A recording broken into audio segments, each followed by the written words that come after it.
Ok, estamos grabando. Buenos días. Vamos a comenzar con la segunda sesión del curso de Bioquímica Analítica Experimental y les recuerdo brevemente lo que estábamos viendo.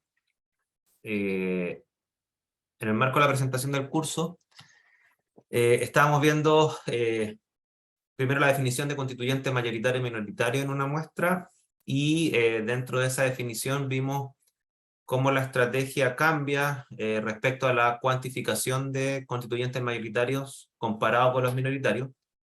Por cuanto en el caso de los primeros, los constituyentes mayoritarios, la forma de cuantificarlo normalmente pasa por métodos de separación que son más simples y pasa por la cuantificación directa de la masa del constituyente mayoritario. Por ejemplo, discutimos la clase pasada que una forma fácil de determinar agua en una muestra es, bueno, evaporando el agua y registrando ya sea la masa evaporada o el residuo, ¿no es cierto? De ahí uno tiene más o menos la cuantificación del agua en la muestra. Cuando, por ejemplo, un soluto es mayoritario, bueno, quizás evaporando el agua y teniendo la masa del soluto mayoritario, uno puede registrar directamente de qué cantidad estamos hablando. Sin embargo, cuando los analitos son minoritarios, ahí nos enfrentamos a dos problemas. El primero es que un analito de concentración muy baja, registrar su masa directamente se vuelve casi imposible, ¿ok? Por razones de la sensibilidad y la precisión de la balanza, por ejemplo. Por otro lado, es muy difícil separar un constituyente minoritario de los mayoritarios. Es muy poco probable obtener una condición de separación donde yo obtenga la sustancia pura minoritaria sin interferencia de los constituyentes mayoritarios. O sea, por ejemplo, una simple cristalización de sales, es muy poco probable que un analito minoritario cristalice selectivamente y las otras sales no lo hagan. Pero incluso superando esa barrera, ¿no es cierto? La cuantificación en sí, que normalmente tiene que ver no con registrar masas por las razones que acabo de decir, sino que tiene que ver con registrar señales que sean proporcionales a la cantidad. Por ejemplo, ustedes mencionaron en este caso el magnesio, uno podría registrar la absorción atómica del magnesio en una muestra, y a pesar que es minoritario el magnesio, yo no necesito separarlo, simplemente lo llevo a una llama, lo atomizo, genera una señal de absorción o emisión atómica, la cual es bastante selectiva y uno podría cuantificar magnesio en una muestra a través de esa señal. Esa estrategia sirve normalmente para los analitos de carácter elemental, pero los analitos que son moléculas, o sea, estamos hablando de moléculas minoritarias en una muestra, esa estrategia no sirve porque la mayoría de las veces, digo la mayoría por ser prudente, es muy poco probable encontrar una condición donde yo genere una señal selectiva para una molécula cuyos constituyentes son minoritarios, por cuanto los espectros, por ejemplo, que generan tanto electroquímicamente como espectroscópicamente son bandas mucho más amplias, la probabilidad de solapamiento es enorme y por lo tanto generar una señal selectiva se vuelve muy poco probable. ¿Okay? Y en ese contexto surgen los métodos de separación. ¿Ya? Los métodos de separación que vamos a ver en este bloque, el bloque analítico. El bloque analítico va a estar centrado, como les mencioné, en los constituyentes minoritarios. En general se tiende a hablar, a pesar que esta línea no es una línea así tajante, pero se tiende a hablar de minoritario aquel constituyente que tiene menos de 0,1% en masa o en volumen en una muestra. ¿Okay? Eso sería como minoritario. Eso tiende a estar a nivel de las partes por millón o menos. Y en ese contexto, cuando estamos trabajando con miligramos por litro o microgramos por litro o nanogramos por litro o más abajo, ¿no es cierto? Ya la posibilidad de obtener la sustancia minoritaria pura se vuelve muy poco probable dada la tecnología actual. Hay que recurrir a señales selectivas y una señal selectiva, salvo en el caso de los átomos, ¿no es cierto? Una señal selectiva para moléculas minoritarias no es una solución en la cual las chances de éxito sean altas, por así decirlo. ¿Okay? Y hay que recurrir a métodos de separación.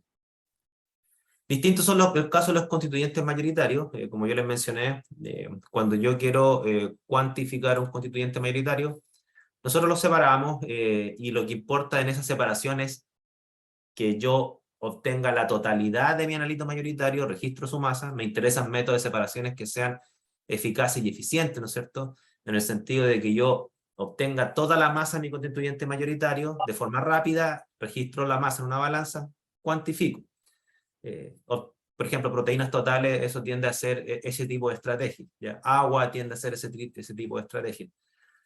En el caso de los constituyentes minoritarios, las cifras de méritos que están en juego para lograr una determinación de constituyentes minoritarios son cifras de mérito que ustedes ya conocen, que es, por un lado, no registrar masa, sino que registrar señales que sean sensibles, es decir, que a poca concentración genere una señal muy alta respecto a un ruido de fondo, y por otro lado, que sean señales selectivas, y este curso se va a centrar en esa cifra de mérito, en la selectividad.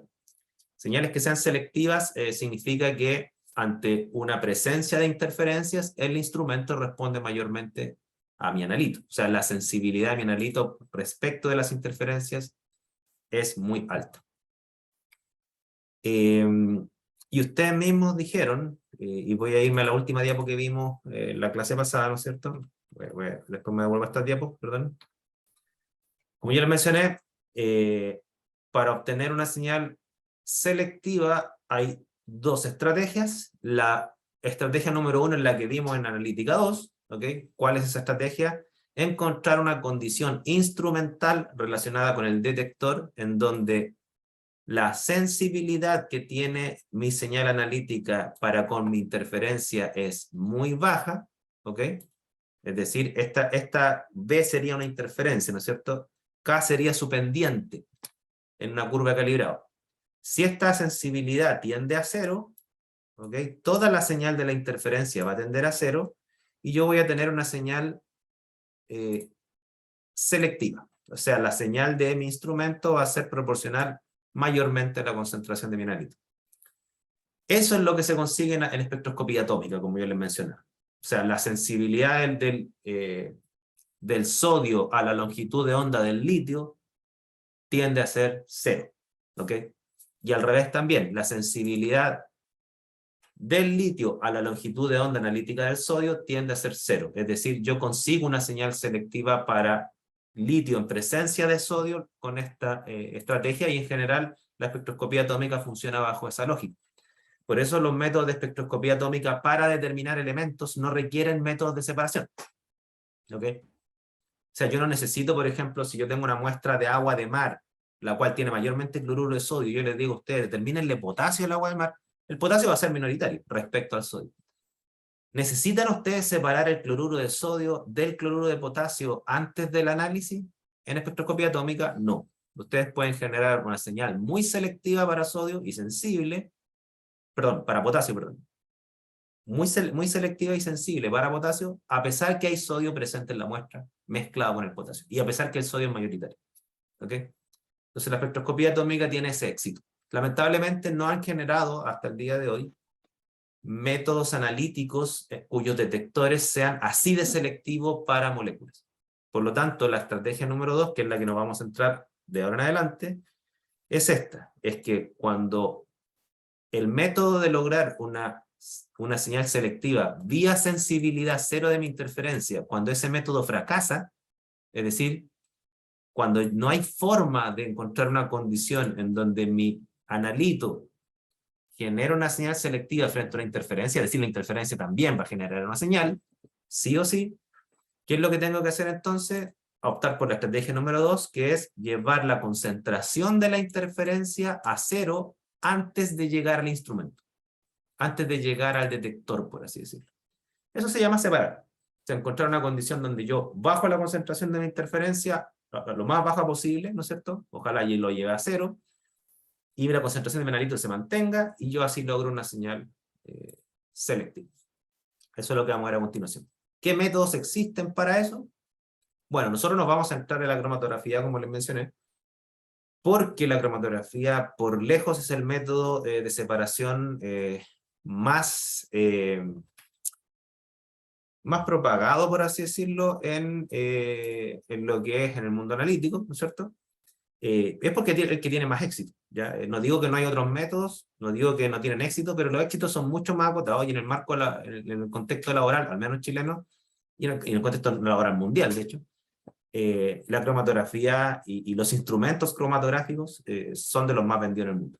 O sea, no hay nada que hacer. ¿Ya? Ojalá el día de mañana salgan instrumentos que no requieran esto. Hasta ahí el repaso de lo que vimos en la clase anterior. No sé si hay alguna consulta hasta acá.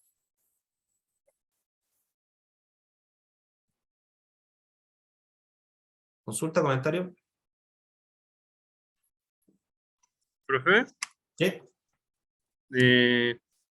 estaba pensando, un método selectivo también puede ser la espectroscopía fluorescente, Es que la o fluorescencia o molecular, requiere separación claro, previamente. la fluorescencia molecular tiende a ser un método más selectivo que la absorción molecular. Ahí yo te encuentro la razón. Pero no alcanza el nivel de selectividad que la espectroscopía atómica. O sea, tú puedes tener en una muestra real 4 moléculas que fluorezcan, o más, ¿no es cierto? Y que la probabilidad que te interfieran es enorme. ¿Ok? Entonces, en la realidad, de hecho ustedes pueden buscar en los buscadores científicos, ¿no es cierto? Encontrar un método analítico basado en la fluorescencia molecular para determinar un analito, ya sea que florezca intrínsecamente o que yo lo vuelva fluorescente, ¿no es cierto? En una muestra real y que no requiera un método de separación, existen aplicaciones, pero en muestras muy, muy simples. ¿Ya? Yo he visto algunos métodos en té, o sea, no en té, en infusiones de té, o sea, más simple aún, ¿ok? He visto algunos métodos bioquímicos, pero en sistemas celulares súper acotados, ¿no es cierto? Pero jamás he visto, por ejemplo, un método fluorescente que me determine un analito fluorescente en un suelo, ¿ok? En una muestra de pelo, en una hoja vegetal, donde hay un montón de sustancias que absorben y muchas florecen, ¿ok? En una muestra biológica en Ahí general hay habría que problemas. digerir la muestra, ¿Perdón? ¿o no? Ahí habría que ¿Perdón? digerir la muestra, yo creo. Es que lo que pasa es que si tú digieres la muestra, ¿no es cierto? Tú puedes destruir tu analito, que, bueno, ese es buena tu votación porque la diferencia entre los analitos atómicos y los moleculares es que los analitos atómicos no se destruyen, los analitos moleculares sí. Entonces, cuando tú digieres una muestra, las chances de que se te destruya tu analito, se te rompa su enlace covalente, es enorme. Entonces, a nivel de tratamiento de la muestra, tampoco uno puede resolver mucho el tema de la selectividad así pensando que voy a digerir en el sentido, por ejemplo, mineralizar o oxidar mis interferentes sin hacerle nada a mi analito, que también es una molécula. Eso es súper poco probable encontrar una condición en general, insisto. Hay papers que lo logran, pero son súper acotados, muestras muy simples y muchas veces a un costo de tiempo enorme. ¿Ok? ¿Qué es el otro problema? O sea, yo por eso les digo, yo no sé si ustedes se han fijado que yo he tratado de ser bien cuidadoso con mis palabras. Yo digo que es poco probable conseguir esa condición. ¿Por qué? Porque claro, si yo le invierto un mes de tiempo en hacer un tratamiento de la muestra enorme para aplicar 1000 y una estrategias para tratar de obtener un extracto de donde esté mi analito más o menos puro, por supuesto, probablemente lo voy a lograr, pero a un costo de tiempo, un costo económico, un costo energético gigante, que finalmente la gente termina abortando misión, porque ¿qué saco con hacer un método analítico que me demora un mes en generar una señal? ¿Ok? No sé si respondo tu pregunta. Si hay más Sí, preguntas. profe, muchas gracias.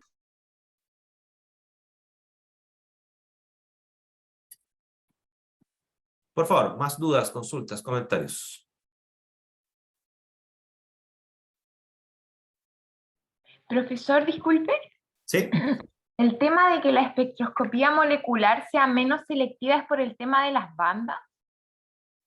Exacto, exacto. O sea, las señales de espectroscopía, o sea, son dos razones, ¿eh? Dos razones. Una, la que dices tú. Las señales de espectroscopía molecular son bandas y no líneas, y la probabilidad entonces que se solapen dos bandas es mucho más grande que se solapen dos líneas, ¿ya? Que se encuentren. Pero la segunda razón es que piensen ustedes, si los analitos atómicos de carácter elemental, los elementos de la tabla periódica, cobre, litio, etcétera, ¿no es cierto? Los naturales son 90. Los naturales son 90. Entonces, ¿qué pasa con eso? Yo tengo 90 elementos y cada elemento tendrá, no sé, 3, 4 líneas atómicas. Entonces, la cantidad de señales que hay para analitos elementales, supongamos, redondeemos 4, 90 por 4, 9, 18, 16, 360 líneas. Eso es lo que tú tienes en la realidad en cualquier muestra, como tope. ¿Ok? Sin embargo, el número de analitos moleculares, de hecho hay un contador de YouPac, no sé si ustedes se han metido, que les va entregando, entre comillas, tiempo real, cuántas moléculas conocidas tenemos registradas. Son cientos de millones. En una muestra real, ¿cuántas especies moleculares hay? Muchísimas, muchísimas. Muchas más que elementos. No sé si me explico. Entonces, por esas dos razones, la probabilidad de encontrar una señal selectiva para moléculas es mucho más baja, porque hay más moléculas en muestras reales que elementos, ¿ok? Y porque las señales son más ensanchadas.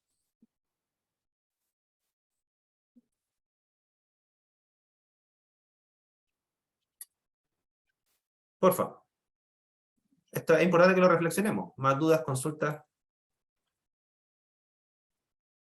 Profe, y en la expresión que usted nos mostró de la señal del analito y del interferente, la K representa la sensibilidad, ¿no?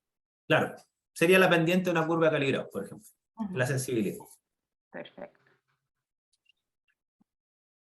Entonces, como yo les mencionaba, sería ideal, y este es el desafío de la tecnología, y si ustedes el día de mañana son innovadores y se dedican a construir tecnología analítica, si el día de mañana ustedes consiguieran un instrumento que me permita controlar la sensibilidad de moléculas en muestras complejas, para no requerir métodos de separación para la cuantificación de moléculas en ellas, es el sueño analítico.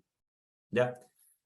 Insisto, han habido intentos con éxitos parciales. Por ejemplo, el sensor de glucosa en sangre.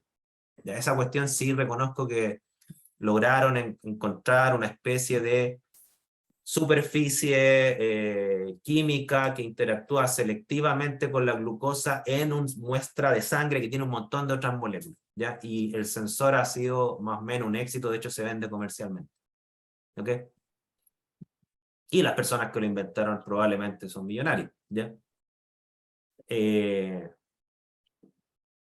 ha sido un éxito, ¿ya? A nivel molecular. Han tratado, por ejemplo, de sintetizar superficies que tienen adosado enzimas, tratando de aprovechar la selectividad que tiene la enzima, ciertas enzimas para con ciertas sustancias, y con eso logran generar una señal más o menos selectiva para algunos compuestos biológicos, ¿ya? Los típicos detectores enzimáticos para algunas sustancias biológicas. Han funcionado más o menos bien. O sea, digo más o menos bien porque las enzimas son bien complicadas, uno las saca de su medio y se degradan, se deforman, la selectividad la pierden, los sensores son súper frágiles, digamos que no son muy, los norteamericanos ocupan un término que se llama user-friendly, o sea, como no son muy amigables al usuario, ¿ok? Pero tienen sus éxitos parciales y lo logran, ¿ya? Profe, en ese caso, como acotación, yo estaba buscando y para el ácido úrico ocupaban la enzima uricasa peroxidasa, que en el fondo después transformaba la señal en como colorimétrica. Ya, claro, lo que tú estás hablando ahí es una reacción selectiva, ¿ya? Claro, o sea, en el fondo lo que tú haces es aprovechar una enzima para transformar tu analito en una especie coloreada, ¿no es cierto? Y que en esa muestra súper acotada, ese espectro, porque el hecho de que genere un color quiere decir que hay un espectro de absorción molecular invisible, ¿no es cierto? Ese espectro se presenta más o menos libre de interferencia porque la reacción vuelve selectiva la señal. ¿Ya? Claro, por eso te digo, o sea, sí, perdón. Una duda con lo de intentar de que la interferencia llegue a cero. O sea, ¿cómo medimos la concentración de la interferencia o cómo la llevamos a cero? Mira, ya, voy a utilizar tu pregunta para mostrar una cosa, miren. A mí me gusta introducir los conceptos con historia, de historia real. Les voy a contar una historia real. No una historia mía, es una historia de un hecho histórico analítico súper famoso. Dame un segundo. Bien, vamos a introducir un método de separación, ¿ya? Y voy a contar la historia y voy a responder tu pregunta, creo. Miren, el método de separación, uno de los más antiguos que existe, ¿ok? Es la extracción líquido-líquido. ¿Ok? En la extracción líquido-líquido, como ustedes probablemente ya lo han hecho en química orgánica, ¿no es cierto? Yo pongo en contacto dos solventes inmiscibles y lo que trato es que en una fase donde hay una mezcla de sustancias, yo trato de extraer una o unas pocas de esta hacia una fase normalmente de acuoso orgánico. ¿Ya? Es la típica extracción líquido-líquido que uno hace con estos embudos Soclet. No sé si ustedes lo han hecho, probablemente sí. ¿Ya? La historia que yo les voy a contar es la siguiente. ¿Ven? Esta es la historia de la cromatografía, ¿sí? No una historia muy, digamos, muy original de mi parte. Este es Sweat, el que inventó la cromatografía. Pero muy poca gente sabe que Sweat, antes de inventar, o algunos le llaman inventar, otros le llaman descubrir la cromatografía, ¿no es cierto? Sweat ocupaba extracciones líquido-líquido. Y él tenía el desafío, que es un desafío que vamos a tratar de hacer en el laboratorio. No sé cómo nos va a ir, porque esta es la primera vez que vamos a tratar de reproducir el experimento de Sweat. Este es el esquema que ocupaba Sweat. Mira, le explico un poco. Lo que quería Sweat, y entendamos el año, o sea, 1800 y algo. Lo que quería Sweat, ¿alguien dijo algo, perdón? ¿No? Ya. Le repito. Lo que quería Sweat, ¿no es cierto? Él sabía que en los vegetales había una mezcla de sustancias. ¿Por qué? Porque cuando él molía un vegetal y le hacía un extracto con un alcohol o con un solvente orgánico, lo que obtenía como color del extracto no era un color primario, era una mezcla. O sea, en esa época, entiendan, en esa época no existían los espectrofotómetros de absorción molecular, se olvídense estas cuestiones de las bandas, las longitudes de onda, no. Ellos se fijaban solamente en lo que veían. Y lo que sabían, sí, es que habían colores primarios y colores secundarios o mezclas de estos, ¿no es cierto? Y el criterio de pureza, por así decirlo, que tenían ellos, era el color primario. Es decir, si yo tengo en un extracto un color primario, quiere decir que ahí tengo un solo soluto. No sé si me siguen leyendo. Que la mayoría de las veces eso es cierto, ¿ya? Otras veces no, ya, pero la mayoría de las veces eso es cierto. O sea, si yo tengo un color primario, tiende a ser un soluto ahí. Entonces él tomaba vegetales, los molía, hacía extracto y obtenía una cuestión negra. ¿Sí? Quiere decir que hay una mezcla de cuestiones que absorben indefinido. Obtenía un extracto café, ¿ya? Entonces, el que se dio cuenta que no podía, y ahí creo que voy a responder tu pregunta, no podía obtener sustancias puras, siempre las obtenía mezcladas. Y este es el esquema que más o menos ocupó Sweat en sus primeros trabajos, ¿no es cierto? Donde, como ya les mencioné, voy a mostrar acá, ¿no es cierto?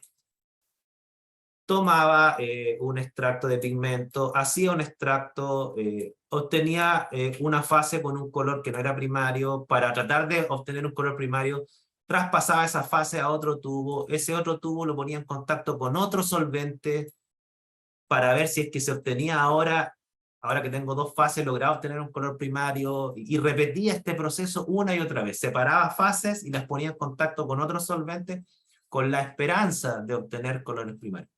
¿Okay? Y bueno, lo que cuentan los textos históricos es que este tipo en realidad nunca logró un color primario. ¿Okay? Entonces él como que estaba medio frustrado. ¿Okay? Entonces, y aquí vienen las cuestiones que científicamente son las típicas cosas que uno no sabe cómo ocurren, pero ocurren, ¿no es cierto? La historia cuenta que Sweat, en su desesperación de que las extracciones líquido-líquido nunca lograban llegar, voy a tomar la pregunta que me hicieron, las interferencias a cero y un analito concentración alta para obtener un color primario, ¿no es cierto? Pues bien, Sweat recurrió a el primer experimento cromatográfico que se conoce, ya no sé si fue el primero, pero al menos el que se conoce. O sea, el que es lo que hizo, tomó un extracto de una planta, ¿no es cierto? Y ese extracto, en vez de hacer extractos con solvente, lo que hizo con ese extracto es, lo puso en contacto con un tubo. Dentro del tubo tenía, bueno, dicen que lo que tenía dentro era tierra de diatomeas. O sea, como carbonato de calcio, estas cuestiones microfósiles, ¿ya? Era como carbonato de calcio. Y lo que hizo entonces es, puso en contacto el extracto con este tubo que tenía un sólido adentro, lo que nosotros llamamos en cromatografía una fase estacionaria, y después hizo eluir o percolar, como quieran llamarle, un solvente sobre este, y ahí fue primera vez que vio un gradiente de colores primarios a lo largo de este tubo. Vio una separación de colores primarios. ¿Ok? Entonces, y lo vio muy rápido. O sea, piense que el procedimiento anterior donde yo extraigo con un tubo Socklet, separo la fase de otro lado, bueno, ustedes van a vivir esto, ¿no es cierto? Se van a dar cuenta de que para hacer 5 o 6 extracciones se van a demorar 2 horas, ¿ya? Y de repente, y no van a obtener ninguna maravilla en términos de separación, sin embargo, cuando él lo hizo en una columna fotográfica, en unos pocos minutos obtuvo varios colores primarios. Y ahí quedó así, pero sorprendido. ¿Ok? Y ese alimenta la cromatografía. Ahora, lo que sí podemos decir en términos históricos, y respondiendo a la pregunta que me hicieron, ¿no es cierto?, es que si yo tengo un color, no sé, azul, ¿no es cierto?, lo que sea, bueno, quiere decir que acá, ¿no es cierto?, en esta franjita, supongamos que este azul, no lo veo muy azul, pero supongamos que este fuese azul, ¿no es cierto?, o verde, ¿no es cierto?, de estos colores, bueno, en esa franja lo que podemos decir, ahora que tenemos una concepción atómico-molecular de la materia, que en esa época todavía no estaba muy convencida la gente, es que en esa franja donde hay colores primarios, ahí hay una alta concentración de un soluto, ¿ok? Y hay una muy baja o casi cero concentración de las otras sustancias, en esa banda coloreada. Ahora, claro, la señal en esos tiempos era visual, o sea, yo veo el color, en el fondo el detector es mi ojo, ¿ok? Si esto uno lo llevara a un espectro de absorción molecular, claro, probablemente lo que uno vería acá, ¿no es cierto?, donde hay una banda de un color primario, probablemente uno vería un espectro de absorción molecular en el visible, ¿no es cierto?, que tendría una banda clara o un par de bandas claras correspondientes a las mismas bandas de la sustancia pura. ¿Ok? O sea, si yo comparara el espectro de la sustancia pura con el espectro de lo que está eluyendo ahí, probablemente van a coincidir. ¿Ok? ¿Se entiende más o menos? Sí, profe. Por favor, dudas, consulta, porque el caso de Suez lo vamos a analizar, insisto, este semestre vamos a hacer el intento, ojalá que salga, porque a mí siempre me gusta tomar cierto riesgo en docencia, entonces esta es la primera vez que vamos a tratar de reproducir el experimento de Suez, vamos a tratar, ¿ya? No tenemos tierra de atomea, pero tenemos sílica gel, entonces quizás con eso nos va a salir, ¿ya? Por eso digo que es riesgoso, porque no sé si nos va a salir bien o no, porque no tenemos exactamente los mismos materiales de Suez. Sí vamos a ocupar un extracto de una hoja verde, que eso es lo que recomiendan en todos lados. En las hojas verdes se deberían ver el gradiente de color.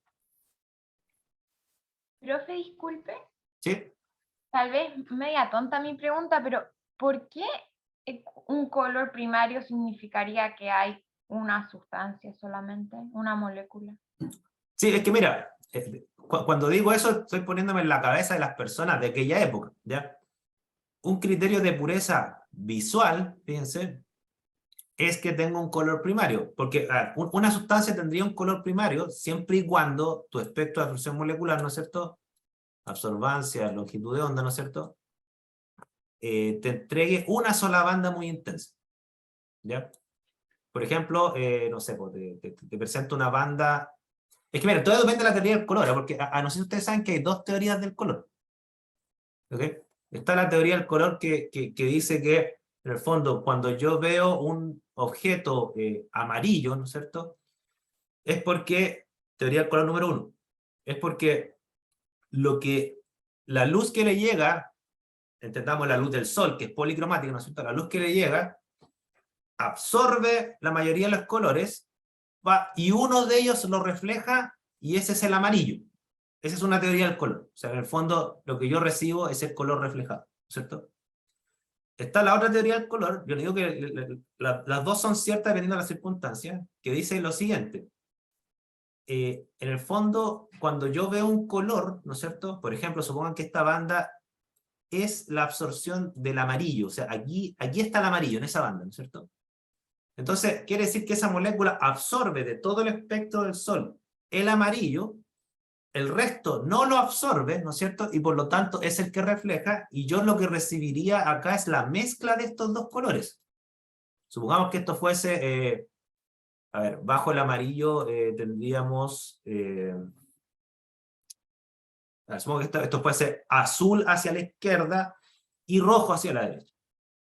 Si yo mezclo azul con rojo, ¿qué me da? Les pregunto porque no me acuerdo, honestamente.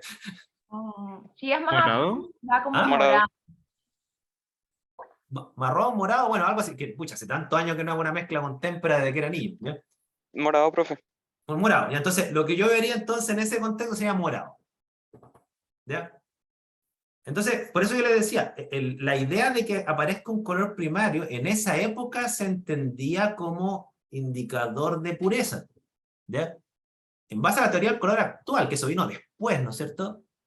Bueno, sí, mira, en realidad esto está desde Newton, ya, para que le voy a mentir, la teoría del color venía desde Newton, o sea, en esa época igual más o menos se sabía, ¿ya? Pero no se tenían estos espectros que teníamos hoy en día. Efectivamente, tú puedes tener un color secundario con una sola sustancia, bajo la teoría del color 2. No sé si me siguen la idea. Entonces, esa frase no es tan cierta hoy en día. Nosotros sabemos hoy en día que tú puedes tener un color secundario con una sustancia, si es que esa sustancia presenta dos bandas y deja pasar dos zonas del espectro que después a ti se te mezclan en la reflexión. ¿Ok? Entonces, esa frase no es tan cierta, pero en aquella época sí se entendía la pureza. ¿Ya? Y todos andaban detrás de colores primarios. Claro, si yo veo un naranja, ¿no es cierto? Claro, nosotros sabemos que el naranja no es un color primario. ¿Ok? Pero sí sabemos que hay una sustancia que genera naranja. Sí.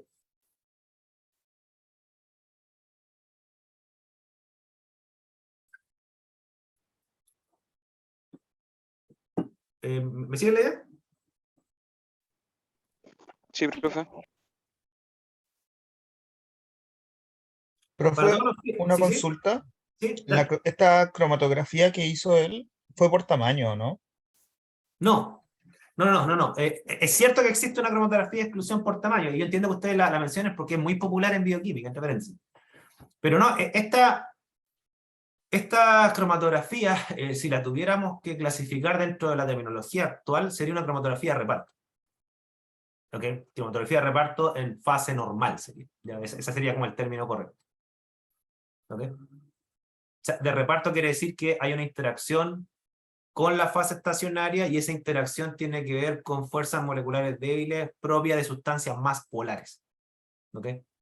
Esa sería la clasificación actual, desde mi punto de vista, porque, insisto, uno recupera datos históricos de 1800 y tanto y decían que tenía tierra diatomea, esa fase estacionaria es polar, ¿ok? O sea, son sales inorgánicas, ¿ok? Y además los textos dicen que luyó con, no recuerdo si era un alcohol o un éter, ¿ya? Entonces la tierra diatomea, hasta donde yo sé, ¿no es cierto?, no tiene esos intersticios de Armstrong típicos de la cromatografía exclusiva, hasta donde yo sé. ¿Ya? Profe, entonces sería como una cromatografía hidrofóbica. Mira, es que aquí viene el tema de la cromatografía, que hay cosas que están más o menos definidas y cosas que no están más o menos definidas. Cuando tú dices hidrofóbica, siempre hay que decir respecto de quién, ¿ya? La cromatografía de reparto, y lo vamos a ver en este curso, se divide en dos tipos de cromatografía. Efectivamente, está la cromatografía de reparto en fase reversa, que es la que se llama aquella en donde la fase estacionaria es apolar, no el analito, la fase estacionaria es apolar, ¿ok? Y está la cromatografía de reparto en fase normal, que es donde la fase estacionaria es polar, no el analito, ¿ok? El analito puede ser polar, apolar, y ahí uno puede discutir cuál analito es más adecuado separar en cuál tipo de cromatografía. Entonces, claro, tomando esa salvedad, ¿no es cierto? Que si tú le llamas hidrofílica, entendiendo como que sería una fase estacionaria polar, claro, las sales inorgánicas antiguamente que se ocupaban, las polares eran esas, carbonatos normalmente. Hoy en día se utilizan silicatos, ¿ya? Esos son mejores físicamente. Profe, la en fase reversa, la fase estacionaria es apolar. es apolar. Claro, normalmente son también silicatos, pero funcionalizados con cadena hidrocarbonada larguísima. Tienen cadena de 18 carbono, entonces ustedes saben que mientras más larga la cadena hidrocarbonada, más apolar es, y por lo tanto, esa sería la fase reversa. Que entre paréntesis es la cromatografía más popular en el mercado mundial. La cromatografía reparta en fase reversa, tiene como el 70% del mercado de la cromatografía líquida. ¿Okay?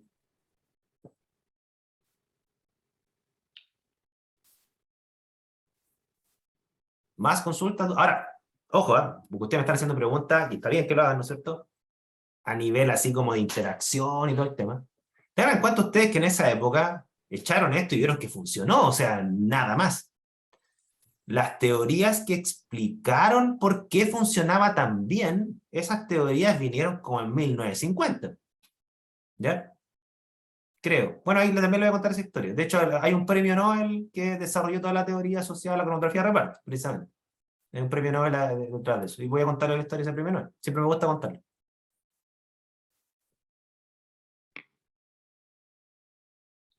¿Se explica? Entonces, a veces las cosas funcionan y después nos enteramos por qué. Que el desarrollo teórico, la puesta a prueba de hipótesis para entender el mecanismo. Ya, eso vino después. En esa época, de hecho, Sweat no era químico, era botánico. No sé si ustedes sabían. Entonces, Sweat ocupó la cromatografía con fines meramente operacionales. A él no le interesaba esto como un fenómeno químico, ni nada por el estilo. ¿Ya? Él vio que funcionó y obtenía los extractos. Entonces, con eso empezó a tratar de identificar qué diablos tenían los vegetales. Porque él era botánico y le interesaba eso. ¿Ya? De hecho, aquí hay una frase de Sweat, no sé si la han leído, ¿no es cierto?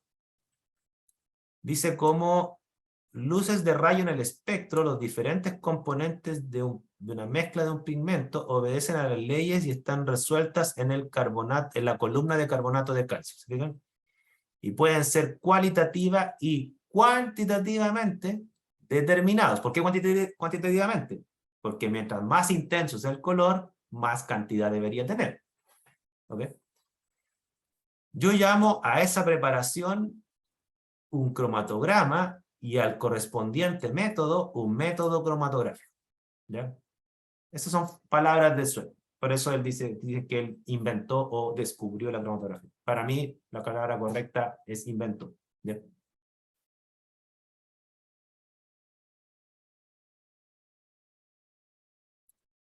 Consultas, comentarios. Profe, ¿Sí? Uh-huh. disculpe la pregunta, pero no sé si lo dijo, pero ¿por qué le puso cromatografía? Es que mira, supuestamente es como, viene la palabra como cromos, cromo es como color en latín y graphein es como escribir.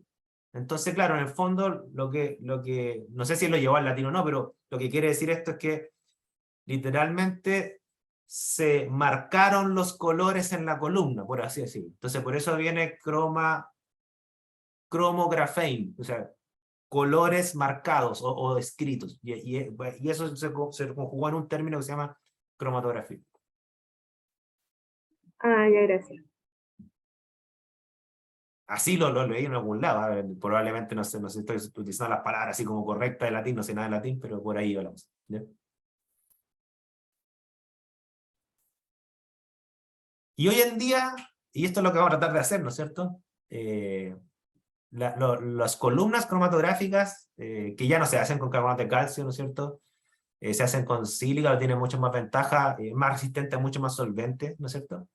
Porque el carbonato de calcio, ustedes saben que un poquitito ácido que sea esto ya lo empieza a disolver, entonces no es muy bueno el carbonato de calcio como fase estacionaria, entonces bueno, lo reemplazaron por sílica. Y eso es lo que vamos a tratar de hacer nosotros. Ojalá que nos salga mejor que esto, porque en realidad aquí se ve una separación de colores, pero más o menos no. ¿Bien? Vamos a ver cómo... Esa es la historia. Ahora, lo importante es que en este curso yo les voy a explicar lo que es la extracción líquido-líquido primero, pero no porque como método de separación sea bueno. Les repito, la extracción líquido-líquido es un fracaso. ¿Ok? ¿Se ocupa en analítica? Sí, se ocupa, pero se ocupa como un método de concentración de analito, preparación de la muestra, pero como método de separación para sacar analitos de matrices complejas, es inútil, es inútil. Pero ¿por qué les voy a explicar la extracción líquido-líquido? Porque, y eso tiene que ver con la historia de Sweat, porque cuando se intentó comprender termodinámica y cinéticamente por qué diario la cromatografía era tan buena como método de separación, o sea, era muy buena separación y terriblemente rápida, comparado con los otros métodos, se dieron cuenta que la única forma de comprenderlo era ver la cromatografía como un proceso de extracción líquido-líquido continuo. Entonces las bases teóricas de la cromatografía líquida implican entender la termodinámica de la extracción líquido-líquido primero, y después imaginársela esto como un proceso dinámico. Y ahí recién uno entiende la cromatografía. ¿Okay? Entonces por eso, yo dentro de la libertad académica que me da la universidad, ¿no es cierto?, he planteado los cursos que hago, ¿no? Esto es una discusión que tenemos en la sección de analítica también, así no crean que se me ocurre solo a mí, que es súper importante entender la termodinámica y la extracción líquido y líquido primero para entender bien la cromatografía, porque si no, uno no la entiende bien. Y ahí, claro, ahí yo sí tengo como cierto reparo a algunos libros de analítica que la cromatografía la han visto como un proceso físico y no termodinámico. Entonces dejan fuera los capítulos de extracción líquido y líquido para entender la cromatografía y ver la cromatografía como algo físico. Efectivamente la cromatografía tiene una componente física que también la vamos a ver, pero tiene una componente termodinámica que si uno la omite, uno no puede hacer ninguna predicción fundada. Y eso es lo que espero convencerlos de eso. ¿Ya?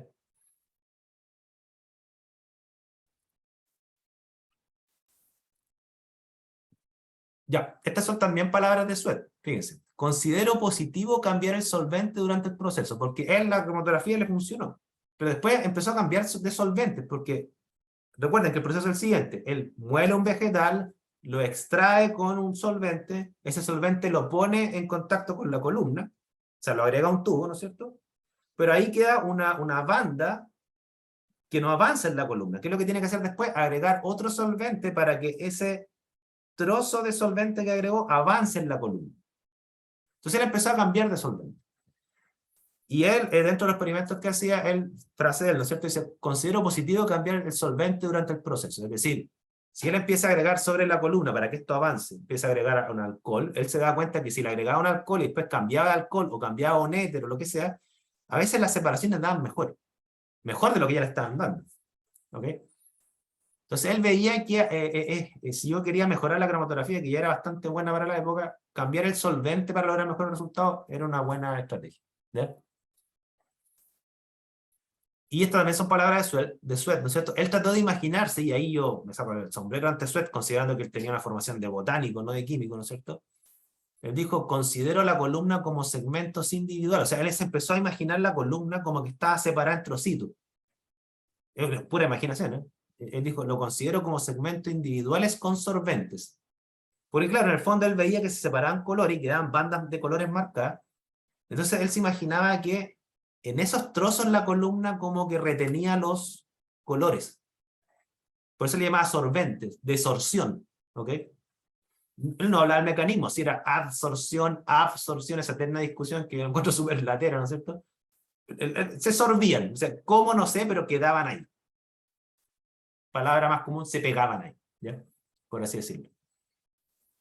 Y él utiliza una palabra que no sé si habrá inspirado a las personas que después se sacaron un premio Nobel con esto, ¿no es cierto? Y me imagino que sí.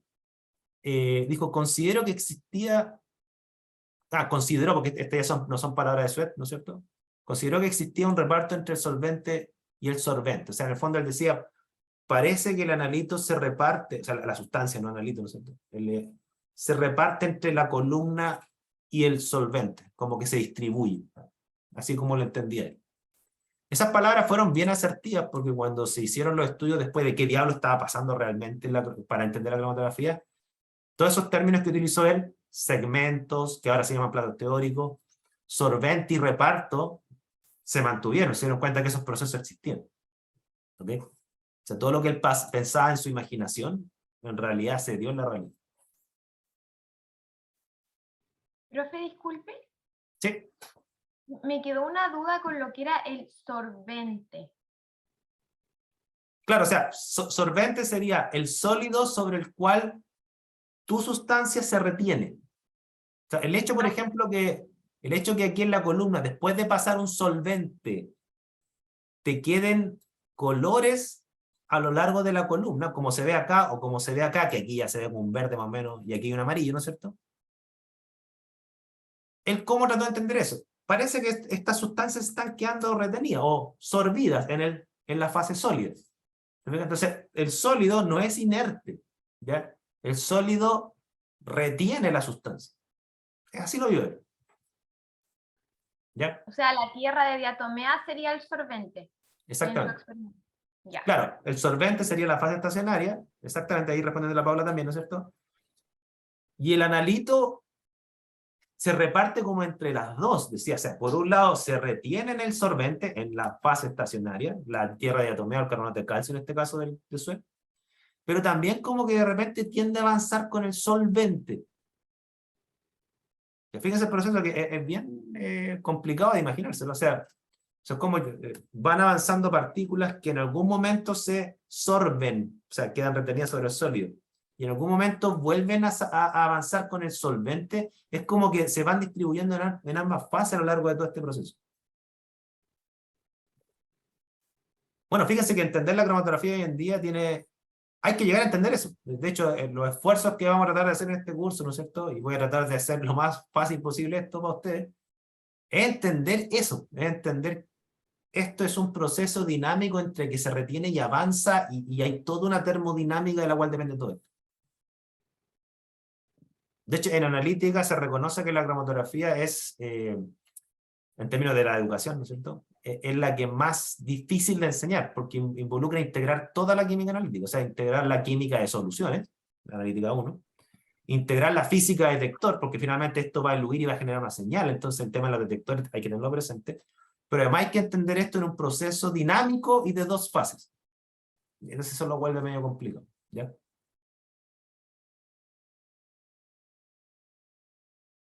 sea, es difícil a la vez que, al menos para mí, estoy hablando como alumno, como cuando fui alumno, era difícil, sí, pero a la vez era entretenido, ¿ya?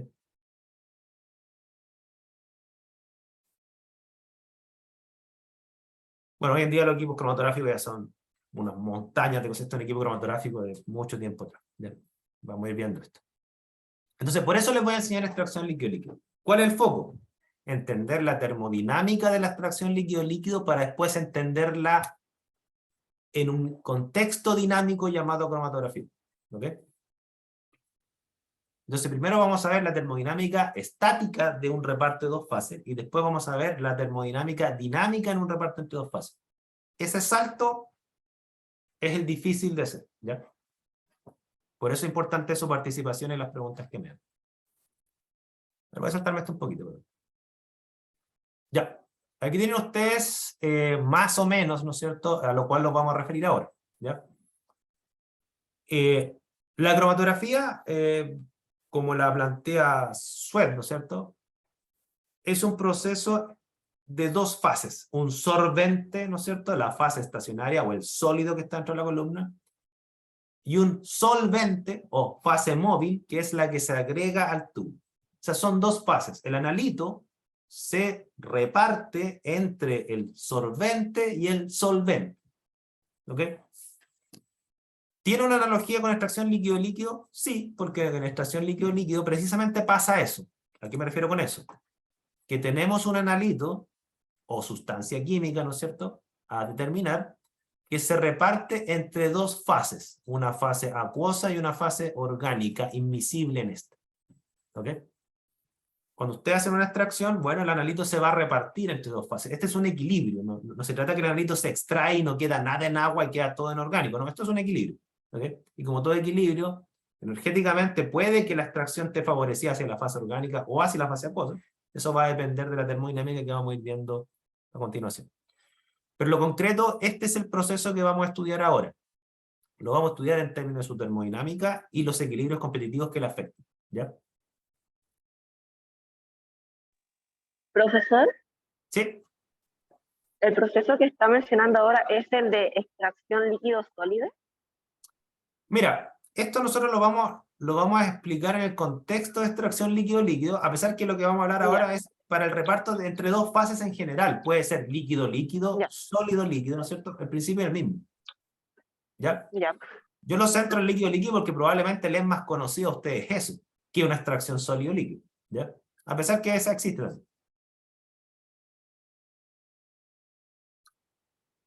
¿Y por qué lo planteo como extracción líquido-líquido? Porque las teorías cromatográficas que se desarrollaron como en los años 50, esas teorías asumieron, fíjense lo que asumieron que en la fase estacionaria, el solvente, ¿no es cierto?, lo que hay sobre ella sería una especie de solvente orgánico. Ya, ahí quizás lo voy a descolocar un poco con lo que acabo de decir, pero ustedes saben que cuando uno estudia un sistema complejo, normalmente uno inventa un modelo, uno dice, es que este sistema es complejo, es muy complicado, ¿no es cierto? Entonces voy a asumir que se comporta como algo simple. Entonces, ¿qué es lo que dijeron ellos? Voy a asumir que el reparto entre dos fases de la cromatografía es como una extracción líquido-líquido. Y líquido-líquido, no sólido-líquido, líquido-líquido. ¿Ok? Por eso yo me centro en líquido-líquido. Después les voy a contar la historia de esas personas. ¿Ya?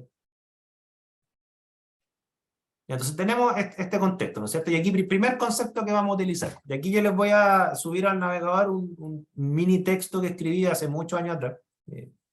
Nunca lo transformé en un libro, pero espero un día que lo haga, ¿no es cierto? Y lo escribí porque los libros antiguos tenían un capítulo análogo y los libros nuevos lo borraron. ¿Ya? Es porque la gente que escribió los libros modernos de cromatografía venían del área de la física, no del área de la química. Entonces como que menospreciaron la termodinámica desde mi punto de vista. ¿Ya? Entonces, primero lo que vamos a hablar. Vamos a hablar que existe un analito que se reparte entre dos fases, hay un equilibrio, y vamos a primero definir, y esto ya está normalizado en UPack, ¿no es cierto? Vamos a definir una constante termodinámica que me da cierto indicativo de la afinidad a nivel macroscópico de un analito entre dos fases. Esa constante se llama constante de reparto o constante de distribución. Salen esos dos conceptos en los libros. ¿Qué es la constante de reparto, constante de distribución? Es la relación matemática de las concentraciones de mi analito en ambas fases cuando alcanza el estado de equilibrio. ¿Ok? Un analito se va a repartir entre fase orgánica y fase acuosa, ¿no es cierto? Perdón, aquí me comí la tilde. Entre fase orgánica y fase acuosa. Y pues bien, la concentración de mi analito que queda en fase orgánica y queda en fase acuosa, al alcanzar el equilibrio, esa concentración va a depender, por ejemplo, de qué tan afín es el analito por la fase orgánica y qué tan afín es por la fase acuosa. ¿Ok? UPack dice que la constante de reparto, constante de distribución, tiene que definirse como orgánico-acuoso, no acuoso-orgánico, porque hay que ponerse de acuerdo, ¿no es cierto? Para que todos hablemos el mismo idioma. Y si respetamos ese acuerdo UPack, quiere decir que una constante de distribución o de reparto es alta en la medida entonces que mi analito tiene mucha afinidad por la fase orgánica, y ustedes ya podrán anticipar que eso se da con analitos apolares. ¿Ok? Mientras más apolar es mi analito, más afinidad va a tener por la fase orgánica respecto de la fase acuosa y por lo tanto el KD va a ser más alto. ¿Se entiende?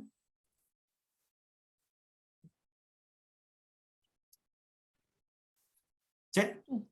Sí. Esta constante es súper importante. ¿Sí? Pero siempre la vamos a definir así, ¿verdad? Orgánico partido en acuoso. Siempre así porque UPack ya definió que así hay que trabajarle y no al revés. Ya, Así como UPack dice todos los potenciales redox se expresan como reducción, bueno, todas las constantes de distribución se expresan como orgánico acuoso. Así que bueno, ahí nos vamos a entender todo. ¿Ya? Entonces, esto es orgánico acuoso en general, ¿no es cierto? O sea, pero ¿Profe? la extracción líquido-líquido, pero, y aquí les voy a ¿Profe? anticipar esto, ¿sí, sí? En el caso de que sean dos orgánicos, tienen dos constantes diferentes cada uno y hay que evaluar cuál es mayor y cuál es menor. Déjame ver si te entendí la pregunta. O sea, primero, ¿por qué se habla de orgánico acuoso? Porque dentro de los solventes comúnmente conocidos, ¿no es cierto?, las únicas fases que son miscibles es entre agua y algunos solventes orgánicos. O sea, siempre tiene que haber agua. ¿Ya? Ya. Y miscibilidad entre dos solventes orgánicos, hay algunos casos, pero son súper rebuscados. Entonces, por eso siempre se dice es agua orgánica. Pero en general, y esto sería lo general, ¿no es cierto?, sería entre fase 2 y fase 1. ¿Ya? Esa es la primera cosa. Ahora, también, en general, y aquí tienen que tener cuidado en el laboratorio, en general los solventes orgánicos tienen menos densidad que el agua. Digo en general, hay un par de excepciones súper conocidas. ¿ya? Entonces, en general se habla el solvente de arriba partido por el solvente de abajo, en un tubo sólido, ¿ya? Ahora, tomo la pregunta y creo que te la entendí en este sentido. Si tú quisieras determinar la constante de distribución entre, supongamos, agua y hexano y agua-benceno, serían dos constantes de distribución, una para agua-hexano y otra para agua-benceno, ¿ok? No existe la constante de distribución para hexano-benceno, porque son miscibles, ¿se fijan? No son inmiscibles, no te generan dos fases. No sé si respondo a tu pregunta. Sí, profe, gracias. Aquí Sofía me pregunta, profe, pero no siempre lo orgánico es apolar, ¿cierto? Acá se hace una relación porque la otra fase es el agua.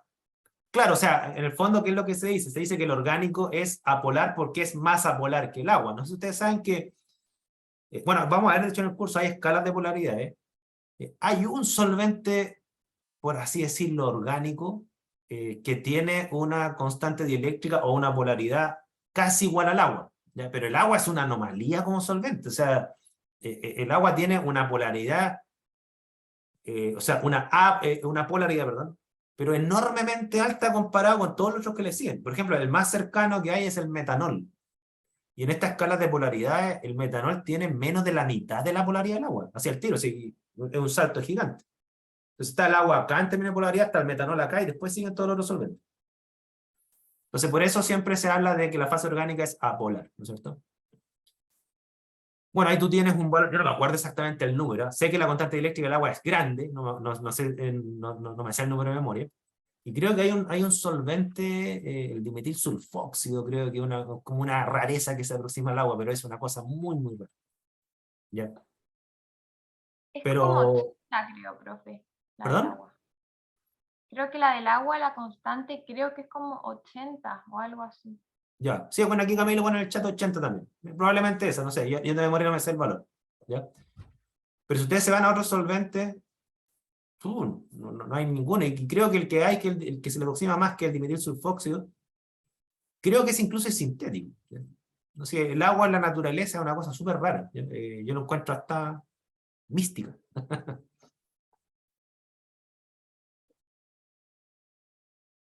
Ahora, otra cosa muy importante, esta constante termodinámica la vamos a ocupar en cromatografía. De hecho, las teorías cromatográficas ocupan la constante de reparto y distribución para hacer predicciones. ¿Okay? O sea, esto que aparece en líquido-líquido es la base termodinámica de la cromatografía.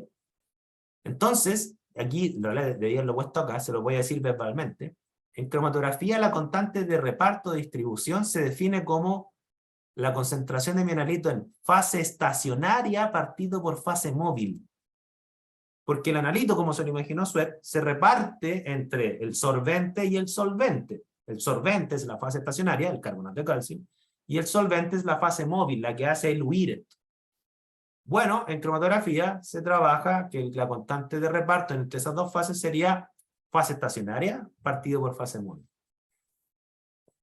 Claro, hay un muy buen dato, sí, dimetil sulfóxido 45, y ese es el que más se aproxima de los conocidos al agua.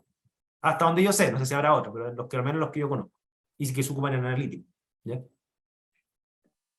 Buen dato. Profe, ¿Eh? disculpe, Vale, Camilo. la, ¿Sí? la fórmula que mencionó recién era concentración, de concentración en la fase estacionaria. Claro, o sea, porque recuerden que esta es una constante de equilibrio, como toda constante de equilibrio, relaciona concentraciones del analito al equilibrio. Entonces, en la cromatografía se dice que la constante de distribución o reparto de un analito entre dos fases, estacionaria y móvil, que es la cromatografía, sería la concentración de mi analito en el equilibrio en la fase estacionaria, o sea, esta fase 2 sería estacionaria, ¿no es cierto? Dividido por la concentración de mi analito al equilibrio en la fase móvil, o el solvente, por así decirlo. ¿Ya? Y así lo vamos a utilizar en cromatografía. Por ahora, en esta parte del curso, vamos a trabajar con esta relación, ¿ya? Pero vamos a hacer un salto hacia la cromatografía con esa lógica. Que también lo normalizo yo para controlar.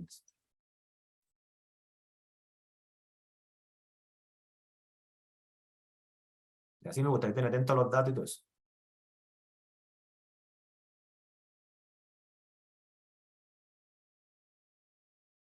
Ya, entonces KD. ¿Ok? Ahora, ¿Cuál es la idea de la extracción líquido-líquido como método de separación? Y aquí vamos a volver al tema de la selectividad, ¿no es cierto? La idea es la siguiente, ¿no es cierto? Supongan, y este es el caso más simple, ¿no es cierto?, que yo tengo una muestra, supongan que esa muestra es acuosa, orina, supongamos, ¿no es cierto?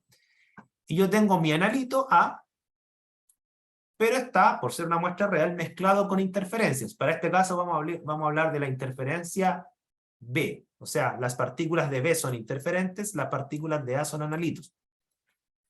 Lo que yo quiero entonces para lograr una señal selectiva es la opción 2 que discutimos en la introducción del curso. ¿Cuál es la opción 2?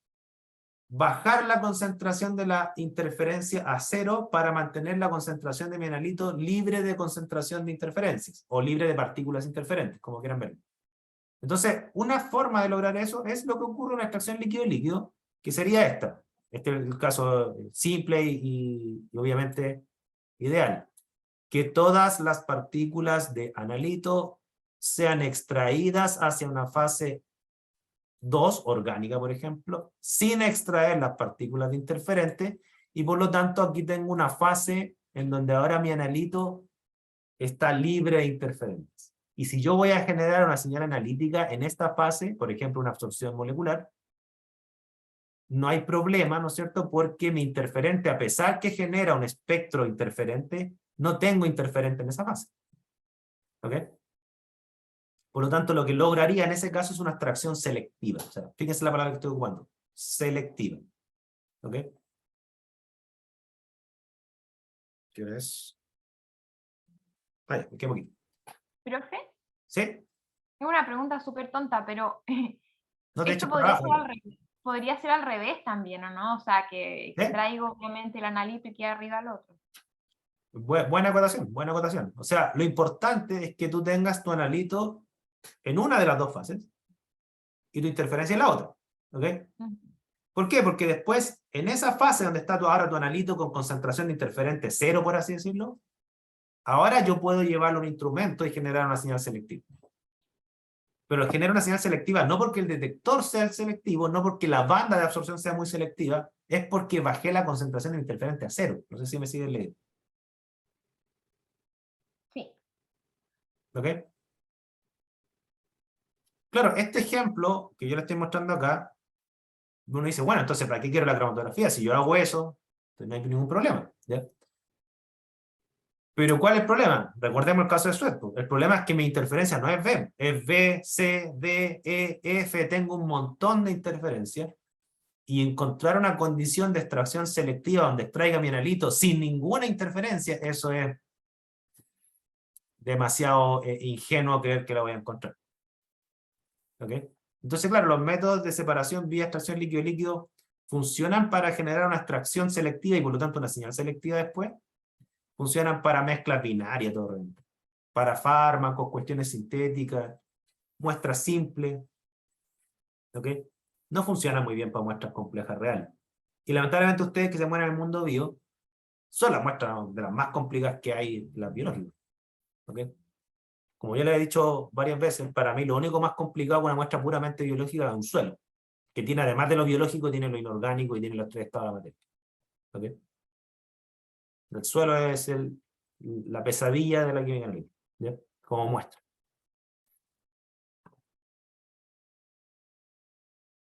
Eso. Ahora, pregunta, miren, y aquí vamos a ver si me entendieron. Para conseguir eso que está ahí, lo que está en la figura, entendiendo que la fase de arriba es la orgánica y la fase de abajo es la acuosa. ¿Qué debería pasar con la constante de reparto de A y de B para que eso pase? ¿Qué condición deberían tener la constante de distribución o reparto de A y B para que eso ocurra, lo que está mostrando la figura? Tiene que ser distinta y estar lo más separada posible. Ya, primer requisito, el que acaban de decir, ¿cierto? Deben ser muy distintas entre sí. ¿Ok? El KD de A tiene que ser alto y el de B tiene que ser bajo. Exactamente, son distintas y en ese sentido que acaban de decir, ¿no es cierto? Súper bien, súper bien. O sea, el KD de A, voy a repetirlo porque si es que no lo entendieron obviamente, el KD de A debe ser bien alto, es decir, la afinidad del analito debe ser muy alta con la fase orgánica. ¿Para qué? Para que el analito se extraiga. ¿Ok? Hacia la fase orgánica. Recuerden que el KD es la concentración orgánica de analito inorgánico partido por acuoso. Si el KD es muy alto, la mayoría de A se va a ir a la fase orgánica. Y como decían también, y si el KD de B es muy bajo, la mayoría de B no se va a extraer a fase orgánica y va a quedar en fase acuosa. ¿Ok? ¿Por qué es importante esto? Fíjense. La relación que hay de KD entre mi analito y mi interferencia, eso se llama selectividad también. De hecho, hay un término, lo voy a escribir acá, lo voy a hacer un pequeño spoiler, ¿no es cierto? La selectividad de un método de separación, no de un detector. Ambas tienen el mismo concepto general de selectividad, pero en el marco un método de separación. Un método de separación es selectivo en la medida en que el KD de mi analito es muy diferente y mucho más alto en este caso respecto al KD de mi interferencia, ¿no es cierto? En este caso B. Y la selectividad se cuantifica. Un factor de selectividad, que es una cifra de mérito cromatográfica, se va a ocupar este término, ¿no es cierto? Es la relación matemática del KD de mi analito partido por el KD de mi interferencia. ¿Ok? O sea, si ese valor es alto, quiere decir que, por ejemplo, d elevado a 6, d elevado a 10, quiere decir que el KD de mi analito es muy diferente al de mi interferencia y por lo tanto la probabilidad de encontrar una condición de separación selectiva es muy alta. ¿Ya? Vamos a ir viendo eso también. ¿Ok? Un pequeño spoiler. Consultas, comentarios. Profe, disculpe, ¿Sí? pero en este caso la selectividad del método de separación, que sería el KD del analito partido por el KD del interferente, puede ser muy chico o muy grande, ¿no? Porque me refiero... Sí. Igual Claro, o sea, sí, dale, dale. por eso la selectividad, si es da muy chico o muy grande, entonces el método es bueno, una cosa así. Claro, o sea, si tú tienes un problema de interferencias con tu analito, ¿no es cierto?, que te impide generar una señal selectiva en un detector, ¿qué tienes que hacer? Ocupar un método de separación, que una posibilidad sea muy selectivo. Por lo tanto, a ti te interesa que este valor sea lo más alto posible para separar tu analito de tu interferencia. Pero a lo mejor la realidad es súper bajo. O sea, a lo mejor tú quieres un método con gran selectividad y en la realidad lo que tienes, como al pobre Sweat le pasó, es un método súper poco selectivo. Y ahí viene la pregunta, ¿no es cierto? Y a eso nos vamos a abocar en la siguiente clase. ¿Y cómo yo mejoro la selectividad de un método de separación? No estoy hablando de la selectividad de un detector. ¿Sí? Mientras más grande, y a diferencia, más grande hace actividad, ¿o no? Claro, claro. O sea, como la relación matemática es esa, ¿no es cierto? De que el KD del analito partido por el KD de la interferencia, mientras mayor es esa selectividad, más probable es que tú logres la separación, ¿no es cierto? Por lo tanto, lo que tú tienes que lograr, y aquí viene la analítica 1, y aquí con esto voy a terminar, es, y aquí le voy a decir una frase que a los que les gustó la analítica 1 les va a parecer interesante, a los que la odiaron les va a dar escalofrío, ¿ya? ¿Cómo yo manipulo la termodinámica de la solución para lograr una buena selectividad? Porque esta constante de distribución, el KD, es análogo a una constante de complejamiento, por ejemplo. Yo la puedo condicionar con reacciones secundarias. Ustedes saben, si no se lo recuerdo, ¿no es cierto?, porque a lo mejor también lo pueden haber olvidado, que yo puedo generar que un complejo se forme o no, dependiendo de cuánto vale la constante de complejamiento, pero también, por ejemplo, dependiendo del pH. ¿Ok? En este caso es lo mismo. Yo puedo lograr que un analito pase a fase orgánica o no, o una interferencia pase a fase orgánica o no, a veces controlando las reacciones secundarias. Por ejemplo, el pH. Aquí hay condicionalidad. Daniel. Sí, profe, yo quería preguntar, porque me quedó una duda, ¿por qué para que la selectividad sea buena, tiene que tener como un valor muy alto? Porque, por ejemplo, si KdB fuera muy grande y KdA muy bajo, el valor sería muy pequeño, pero también tendría una buena selectividad. Ah, ya, mire, en realidad es una cosa que se me olvidó aclarar. UPAC, ¿qué es lo que dice? Dice, la selectividad como valor numérico es la relación entre el KD más alto partido por el KD más bajo. no necesariamente tiene que ser tu analito. O sea, dicho de otra forma, la selectividad nunca es menor a 1, por así decirlo. ¿Ya? Si pasa lo que dices tú, si el KD de la interferencia es más alto que el KD del analito, quiere decir que tú tienes que poner en el numerador el KD de la interferencia y en el denominador el KD del analito.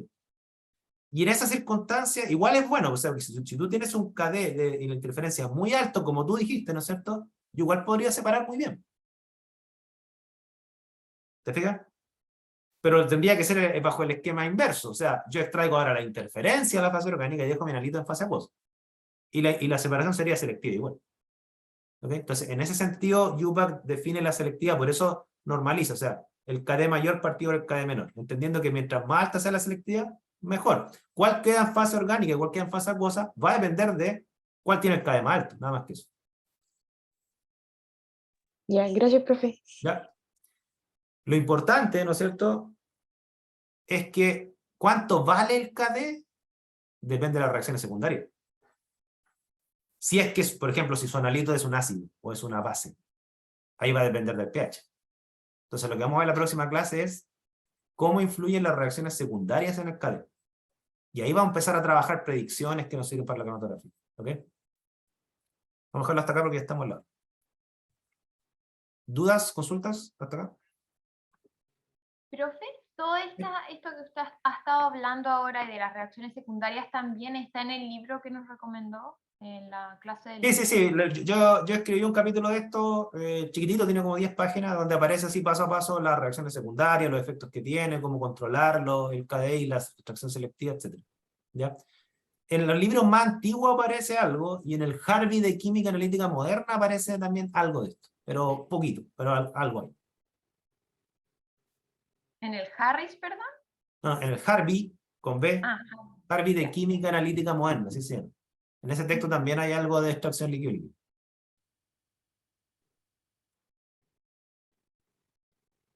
Sí, voy a subir al aula el video, el PPT, todo lo que quiero, ¿ya? El capítulo de los libros, todo eso lo voy a subir, ¿ya?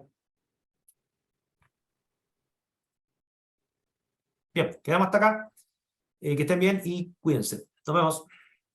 Chao. Chao, profe. Chao, profe, Chao, muchas profe. gracias. Chao, profe. Chao, profe, Chao, gracias. profe, gracias. Chao, profe. Perdón, ¿alguien me había hecho una pregunta? sí, yo.